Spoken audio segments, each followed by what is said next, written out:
Hey guys, it's Julie. I'm out with River. This is my first time working with her.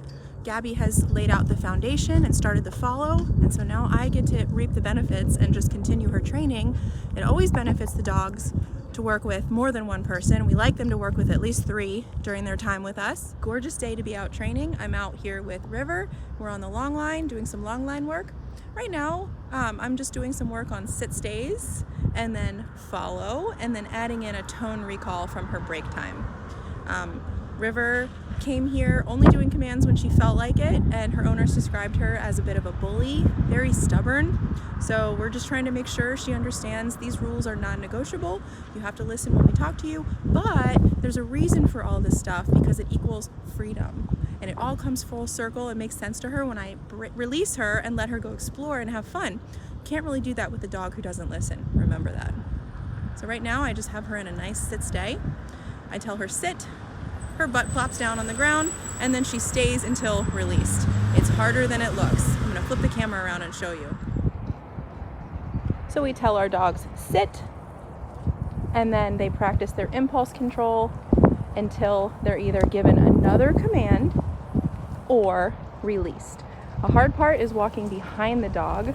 They usually want to pop up and follow where you're going. She's doing really well because we've practiced this. Good girl. I'm gonna let her know. You can't see, but I'm giving her a thumbs up. I love doing this stuff outside because there's distractions outside that might make her not want to listen to me. But what a fantastic display of impulse control in a puppy who's not used to listening to her humans. Good girl, and you can tell she feels proud. I'm also giving her the thumbs up because I want her to be looking at me for the next direction. She's smiling. Good girl, River. So when I release her, I want to make sure she's looking at me. I'm actually going to bring my sunglasses up off my face because I want her to be looking in my eyes. I'm also going to be using my hands. So when I release her, she'll see, I'll have my hand like this, and then I'll say break, and then my hand will go like that, and it's sort of inviting. It's the end of the command. Break. Good girl. And she's proud. Now she can go do whatever she wants within reason. I'm still on the other end of this leash, so she can't just take off and say, see you later, I'm gone. Good girl, honey. Yes, you're proud of yourself.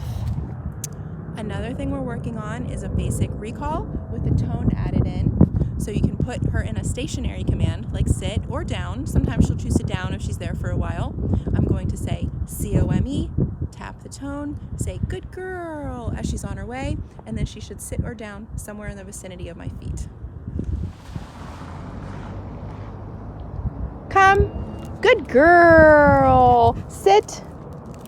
Very nice. Good girl. I'm going to allow this for now. Good job. She's going belly up. She's proud of herself. And for future, when she is in a downstay, we don't want them to go belly up because it just takes away from the command and the work. They try to get out of it. It's not very reliable, but for now, I can clean that up later. Good girl. Good girl. Stay. The important thing is that I say stay and she actually stays.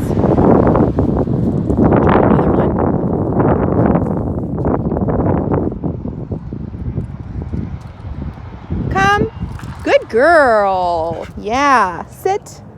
That was a perfect position. Very nice. And I reward her for each one of those successful ones. Very nice. One is starting to shape a heel command.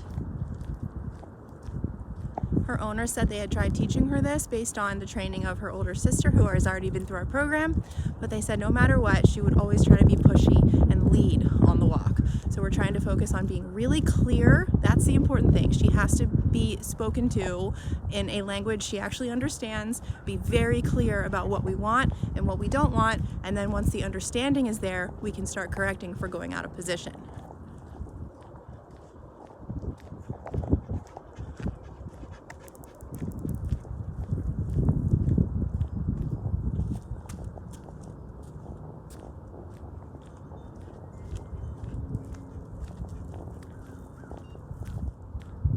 I want her to be following my left leg And in order for her to follow my left leg, she has to be behind it.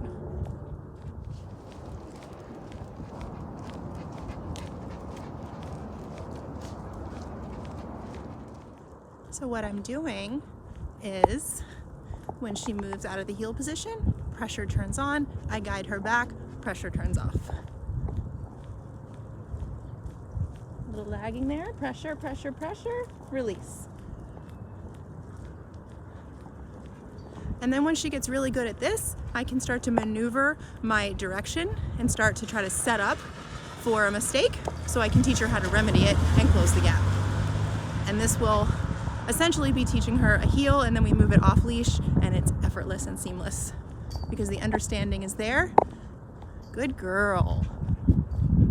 We can start to do things like take a side step. Good girl. She follows me. Very nice. Sit. Good girl. Starting to shape an auto sit. Heel,